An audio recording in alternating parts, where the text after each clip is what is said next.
नमस्कार सर्वांचे. आज मी तुमच्यासमोर एक असा विषय घेऊन आले आहे की तो विषय घेणं खूप गरजेचं वाटलं म्हणूनच आज हा विषय घेतला आहे. चला तर हा विषय काय आहे मग?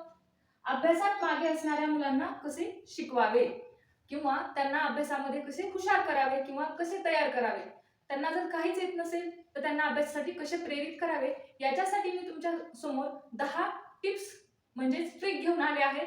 त्यांचं जर तुम्ही पालन करून तुमच्या मुलांना शिकवलं तर मुले तुमची खूप हुशार होतील व अभ्यासही मनाने करायला सुरुवात करतील. स्वतः अभ्यास करणं खूप गरजेचं आहे. ह्या धावपळीच्या युगामध्ये आपण पालक म्हणून त्यांच्याकडे एवढं पुरेसं लक्ष देऊ शकत नाहीत. असेही काही पालक असतील की ते खूप लक्ष देतात तरीही मुलांचं अभ्यासामध्ये लक्ष कमी पडते. तर फक्त आपणच तक किंवा आपणच काळजी करून उपयोग नसतो. मुलांनाही ते समजायला पाहिजे किंवा त्यांनीही होऊन स्वतःहून अभ्यास करायला पाहिजे. टीव्हीच्या आणि मोबाईलच्या या धावत्या युगामध्ये, इंटरनेटच्या युगामध्ये मुलांना तेच सोपं वाटतं किंवा मनोरंजनच बरं वाटतं, अभ्यास नकोसा वाटतो. तर त्यासाठी चला तर पाहूया ट्रिक आणि टिप्स. पहिली ट्रिक आहे नियमित अभ्यास.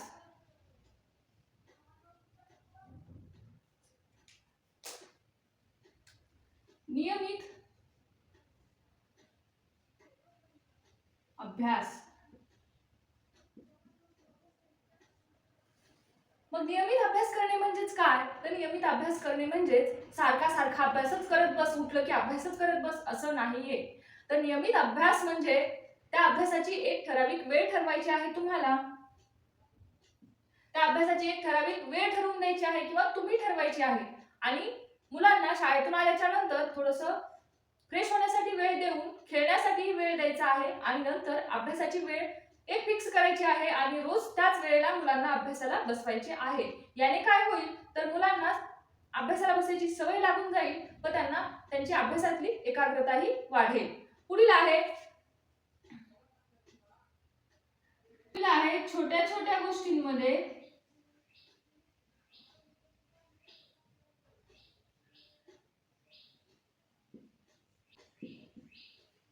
छोट्या छोट्या गोष्टींमध्ये यश म्हणजे काय? तर अभ्यासामध्ये आपले मुलं जर कमकुवत असतील किंवा कमजोर असतील तर त्यांना छोट्या गोष्टीमध्ये म्हणजे त्याला एखादी गोष्ट करता आली की जी त्याला अगोदर करता येत नव्हती पण त्याला आता करता यायला लागली आहे अभ्यासाच्या संबंधितली, तर त्याला आपण शाबासकी द्यायची किंवा प्रोत्साहन द्यायचं आहे. आता तिसरी ट्रिक पाहूया.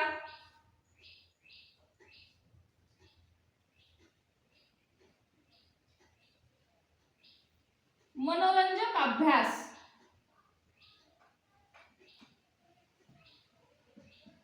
मनोरंजक अभ्यास म्हणजेच काय?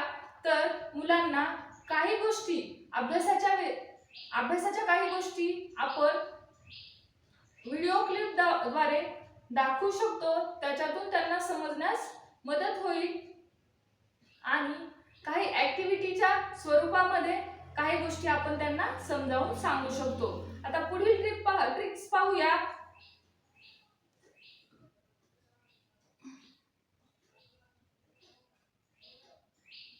शांत आणि सकारात्मक वातावरण. शांत आणि सकारात्मक वातावरण म्हणजे काय? तर शांत आणि सकारात्मक वातावरण म्हणजे समजा जर तुमचा मुलगा किंवा मुलगी अभ्यासाला बसली आहे आणि तुम्ही मोबाईल बघत त्याच्या समोर बसला आहात तर त्या मुलाचं किंवा त्या मुलीचं अभ्यासात लक्ष लागणार आहे का? नाही. तिलाही वाटेल की मी किंवा त्यालाही वाटेल की मी मोबाईल पाहावा, टीव्ही पाहावी. त्यामुळे मुले जर अभ्यासाला बसली असतील तर तुम्ही त्यांच्या समोर टीव्ही किंवा मोबाईल पाहत बसू नये आणि कोणाशी गप्पा मारत देखील बसू नये. पुढील आहे पाचवी ट्रिक प्रोत्साहन.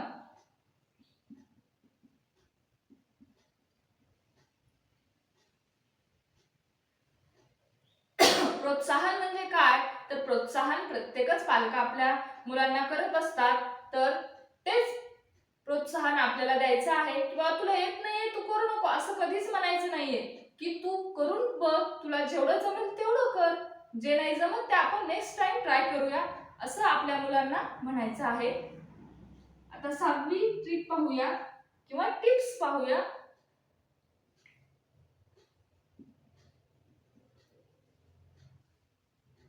वेळेचं नियोजन. आता वेळेचं नियोजन करायचं म्हणजे काय करायचं आहे? मुलांना तर काय कळणार नाहीये की वेळेचं नियोजन म्हणजे काय, तरी आपण त्यांना समजून सांगायचं आहे, परंतु त्यांच्या वेळेचं नियोजन आपण करायचं आहे. वेळेचं नियोजन म्हणजे काय? जर खेळण्यासाठी इतका वेळ, टीव्ही पाहण्यासाठी इतका वेळ आणि अभ्यासासाठी हा वेळ आहे असं मुलांना सांगून वेळेचं नियोजन करायचं आहे. आता 7वा आहे, तर तुलना का टाळली पाहिजे? आपण सारखी सारखी जर दुसऱ्यांच्याच मुलांची तुलना करत असतो किंवा दुसऱ्यांच्याच मुलांचं जर आपण वाहवा करत असतो तर आपली मुलं आपल्यावर नाराज होतात. मी कितीही चांगलं केलं तरी तू त्यानेच चांगलं केलं असं म्हणतीस, जा मी आता नाही करणार, अशी मुलांची प्रतिक्रिया असते. त्यामुळे आपल्याला तुलना करणं टाळायचं आहे. आपलाच मुलगा याच्यापेक्षा कसं चांगलं करेल किंवा बेस्ट कसं करेल याच्यावरती प्रयत्न करायचा आहे. आणि 8वा, तर सकारात्मक दृष्टिकोन म्हणजेच काय? मुलांना अभ्यासाकडे सकारात्मक दृष्टीने पाहण्यास प्रोत्साहित करायचं आहे. म्हणजेच मुलांना अभ्यासाच्या अगोदरच नाही मला हे जमत नाही, मी हे करणार नाही असं म्हणू द्यायचं नाहीये. कसं म्हणू द्यायचं नाहीये? तर त्यांना आपण प्रत्येक गोष्ट त्यांना आवडेल त्या भाषेमध्ये किंवा त्यांना कळेल तशा पद्धतीने आपल्याला समजून सांगून त्यांना सकारात्मक दृष्टिकोन अभ्यासाच्या बाबतीत ठेवायला सांगायचा आहे. आता पुढील पाहूया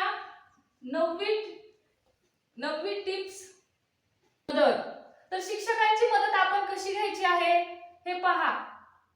मुलं आणि मुली दोन्ही असो, ते त्यांच्या शिक्षकांचं, गुरुजनांचं खूप लहान वयातली तर मुलं खूप त्यांचं ऐकतात. जसे आपले शिक्षक सांगतील तसंच ते करतात.